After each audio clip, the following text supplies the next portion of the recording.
Et je vais donc revenir sur mon écran de visite. Alors, pour démarrer donc la stérilisation, donc la traçabilité d'aspect, donc il est nécessaire de faire des paramétrages. Paramétrages que vous allez avoir en allant dans la mosaïque et en venant sur stérilisation. À partir du moment où vous allez être dans stérilisation, vous allez avoir deux indicateurs. Un indicateur qui vous affiche les lots en approche de péremption. Donc, ce sont les kits qui seront périmés entre aujourd'hui et 30 jours et les lots qui sont réellement périmés. Pour accéder au paramétrage depuis la stérilisation, nous allons cliquer en haut à droite sur la petite roue crantée qui va vous permettre d'accéder au paramétrage de la stérilisation.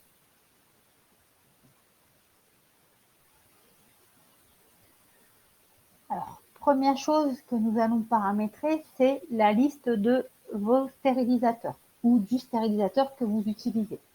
Donc, l'objectif est d'alimenter la liste ici mes stérilisateurs pour y retrouver dans cette liste uniquement ceux que vous utilisez.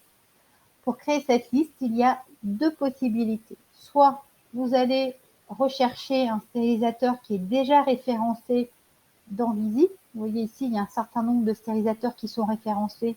Et en cliquant sur le petit plus qui est en bout de ligne, vous allez pouvoir ajouter ce stérilisateur à la liste de vos stérilisateurs en précisant par exemple la désignation. Par exemple, si vous en avez plusieurs, ça peut être dire c'est le stérilisateur 1 ou c'est celui qui est dans la salle à gauche, etc. Donc, de préciser de quel stérilisateur vous parlez. Et on va donc enregistrer ce stérilisateur qui est déjà référencé chez moi.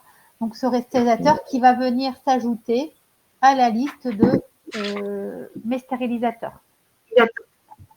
Alors, je vais vous demander de couper votre son si ça ne vous dérange pas parce que ça va faire des échos. Merci beaucoup. Si vous ne trouvez pas votre stérilisateur dans la liste des stérilisateurs référencés, vous allez pouvoir créer votre propre stérilisateur en venant cliquer ici sur le bouton Créer, qui va vous permettre d'ajouter ici la marque de votre stérilisateur, le modèle du stérilisateur ainsi que la désignation. Une fois que vous aurez créé votre stérilisateur, celui-ci sera ajouté dans la liste de vos stérilisateurs. On retrouve en bout de ligne la possibilité de modifier un stérilisateur, c'est-à-dire que par exemple, il a changé d'emplacement, vous voulez mettre autre chose, vous pouvez changer ici votre libellé et enregistrer le stérilisateur qui sera donc référencé. Donc ça, c'est le premier paramétrage que vous allez devoir faire dans le module de stérilisation. Deuxième paramétrage va se situer au niveau des instruments et des kits. Donc tout simplement, la première chose va être dans les instruments de venir créer votre liste d'instruments, puisqu'en fait les kits que vous allez stériliser vont venir être alimentés par la liste des instruments que vous avez donc définie.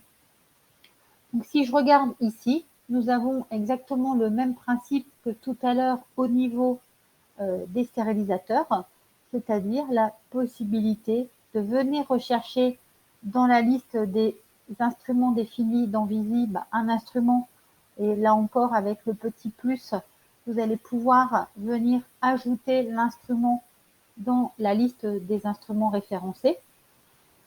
Si vous regardez ici, nous allons avoir une désignation, une catégorie et un type de traitement. Alors, à quoi va servir ce type de traitement? Il va servir tout simplement à la liaison avec l'agenda. Donc ça, c'est uniquement pour ceux qui utiliseraient l'agenda de Visi.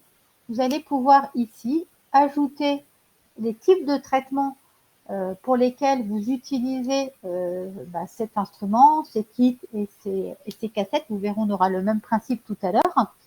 Parce qu'en fait, dans le module stérilisation, vous avez la possibilité de demander à Visi de vous afficher la liste des plateaux, des kits à préparer pour le jour J. Et dans ce cas-là, comme vous aurez fait la liaison entre un instrument ou un kit avec un type de traitement, vous aurez un listing qui vous sera donné. Mais encore une fois, ça n'est utile que pour ceux qui utilisent l'agenda de visite. Si vous utilisez autre chose, ça n'a aucun intérêt de venir paramétrer les types de traitements ici. Emballage, ça permet d'indiquer si c'est par exemple emballé en sachet individuel. C'est un champ qui est optionnel, c'est-à-dire que si vous ne souhaitez pas renseigner cette information, vous pouvez ne pas la renseigner. Ensuite, on va indiquer la péremption, c'est-à-dire la durée de validité d'un kit ou d'un instrument qui a été qui va être stérilisé. Donc, ce qui va faire que si on regarde un peu un qui a été paramétré, donc dans ma liste des instruments, on va avoir ici, hop, vous voyez, la désignation, la catégorie. Vous voyez là, j'avais pas mis de type de traitement et la péremption. Donc, l'objectif, c'est déjà de définir vos instruments.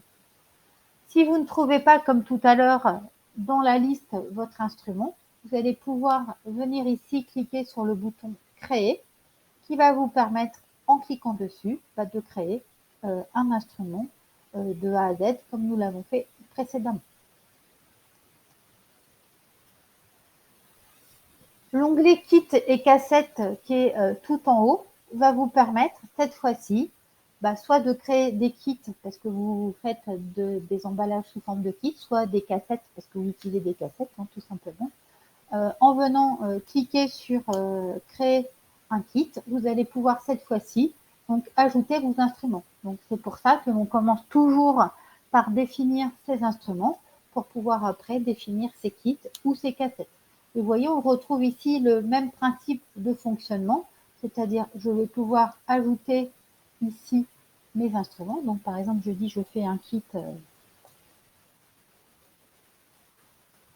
chirurgie et je vais aller rechercher à l'aide du bouton ajouter l'ensemble des instruments, si veut bien, l'ensemble des instruments qui vont me servir pour la création de ce kit. Donc avec le petit plus qui est à droite, je vais pouvoir tout simplement venir ajouter les différents instruments dans mon kit.